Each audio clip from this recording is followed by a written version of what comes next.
একটা রেয়ার জিনিস দেখাচ্ছি, আশা করি তোমরা দেখোনি। এটা কি কলার খোসা? ভালো করে দেখো তো।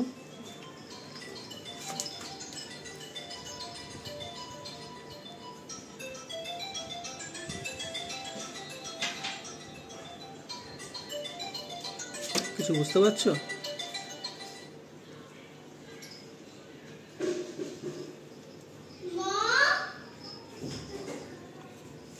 ডেঞ্জার বেবি, এটা বিষাক্ত হতে পারে।